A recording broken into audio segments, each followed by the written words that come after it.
What's up, everyone? Back for another beer review, and today I'll be reviewing yet another beer from Hop Butcher for the World, and they're out of Chicago, Illinois, and this is their Kielbasa King. So this is a double IPA that comes in at 7.5% alcohol by volume. No IBUs listed in time of review. This can is approximately 2 months old, and I want to give a huge thanks and shout out once again to Hop Butcher, and more specifically Jeremiah, for hooking me up with this one. So thank you very much, Jeremiah. I'll post a link in the description box to the beer mail unboxing video I did that contains all the goodies they sent my way. And when I first saw the label of this one, the first thing that came to mind was Ferris Bueller's Day Off and Abe Froman, the Sausage King of Chicago. Now, the only reason I thought about that is because Hop Butcher is in Chicago and they put down Kielbasa King. Now, kielbasa is just Polish sausage, so you know, probably not connected. They're probably just saying, hey, like kind of like their tavern cut, why don't you have some kielbasa with this beer? But for me, I just, you know, kind of made the connection, probably incorrect, but yeah, anyway, I don't know. I'm just rambling. So this one has Mosaic and Nelson Sauvin hops. Sounds pretty good to me. Let's crack it open, get in a glass. 2 months old, not super freshness, but like I've said in all of these reviews over the past pretty much couple weeks, maybe even longer than that at this point, you know, had some personal issues, medical issues, so on and so forth. So beer got put on the back burner, and this was one of them. So yeah, anyway, this is pouring out quite good. So spilling a little bit, just straight messing it up. Doesn't matter. My channel's a mess up. One big mess up in general. So anyway, yeah, so that pours out. Is there something? It's like a little, something in my beer. Not cool. I don't know what that was. I don't know if it's from the beer or if it was already in there. I washed the glass, so I have no idea. Anyway, so that pours out a really like murky, almost honey. I would say honey. Let's not say honey. I always say honey orange, but let's say orange yellow color.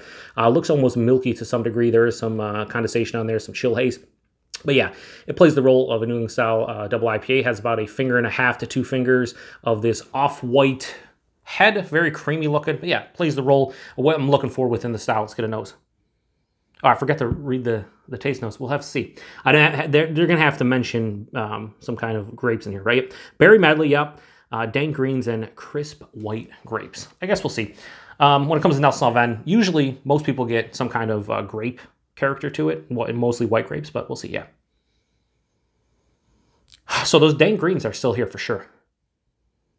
It definitely has a really heavy, dank, almost floral aspect to the nose, which is very rare for their beers. Now, again, this is 2 months old, not super fresh, but at the same time, like, it smells kind of different compared to a lot of their other beers. Yeah, very, very dank, earthy, floral. They say dank greens, yes. Berry medley, not really. Getting some like light grapefruit.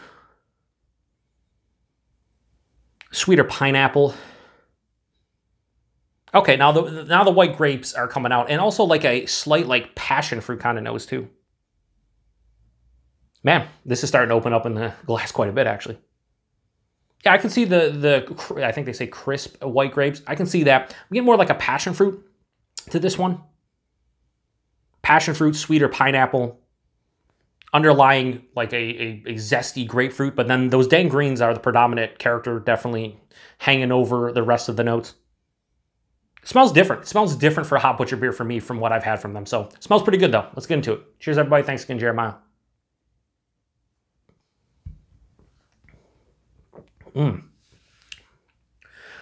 I really dig that. Wow.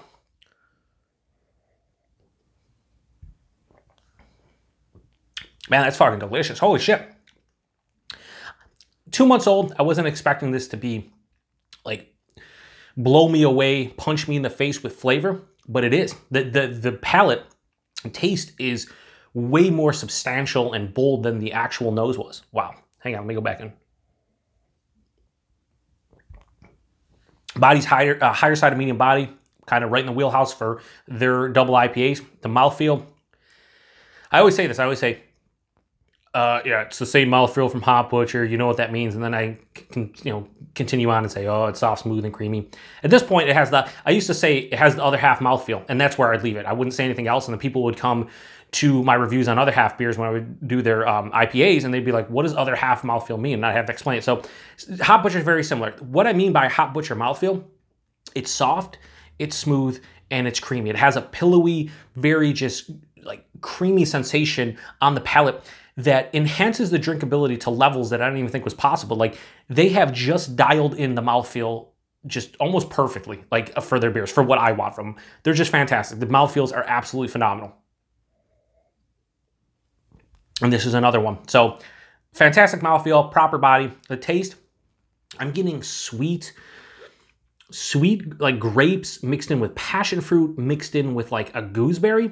And the gooseberry is not sweet, but it just has all this like lighter, crisper, just fruit characters that aren't really typical for a lot of beers. Like the Nelson Sauvin is screaming in this one. Right from the get-go, I still think passion fruit is the lead player for my palate. But there is that white grape, the gooseberry. There's like a sweet, almost like overripened pineapple sensation at the front of the palate. That's all right up front. There's no really citrus. The citrus comes in midway through the palate, and it's that zesty grapefruit I was talking about. Hits me mid-palate. The cool thing about this one is there's an underlying like dank green floral kind of quality to it. They say, what do they say, dank greens? Yeah, dank greens, yeah. But it's underlying for me. In the aroma, it was kind of like the predominant note. In the taste, it's just like carrying all those fruits above it, but it's there. Really cool. On the back end, this has a moderate bitterness for me, and it has a semi-dry finish. So again, like a lot of their beers, it has a great balance between the sweetness, the bitterness, the dryness. And that's one thing I love about Hop Butchers. I feel their beers, like there's a lot of breweries that I like their beers. Other half would be one of them. But sometimes their IPAs and double IPAs especially are a bit too sweet. They don't have the bitterness or the dryness to kind of cut that sweetness. So you drink a can, and by the end of the can, you're just like, oh, I'm done, because the sweetness builds up. I really haven't had that problem with too many Hop Butcher beers. They just have a really good balance, a delicate balance between the sweetness and the bitterness and the dryness. So up front, you get hit all with that, you know, that sweet, fruity goodness. But by the end of the palate, your palate dries out enough. It has enough bitterness on the back of the palate to make you go back and want to take another sip. But that bitterness and that dryness never oversteps its boundaries. It doesn't get too much like some beers. Like I don't think I've had a Hop Butcher beer that's like bone dry. I haven't had a Hop Butcher beer that's, you know, moderate to very high with the bitterness. They're always within like the mild to moderate range. So yeah, this is really good. Can't tell it's 7.5% outside of the body and the mouthfeel, and just knowing it's a Hop Butcher beer, it drinks like it's 6.5, which is really nice. I mean, the flavor aspect probably drinks more like this 9 or 10. It's very bold and pungent at the front of the palate, especially. Yeah, I said, you know, when it comes to Nelson Sauvin, you know, people usually say white grapes, and definitely on the back tasting notes here. It says berry medley. That's one thing I did not get in this one at all. No berry medley. Dank greens, yes, and crisp white grapes for sure. But no berry medley for me. I just think in general, at a couple months old, this is drinking phenomenally well. And I think if this was maybe 2 or 3 weeks old, I wouldn't give it as high of a rating as I'm going to give it. So I'm going to give Kielbasa King from Hop Butcher a low 4.5 out of 5. I'm going to go 4.4 out of 5.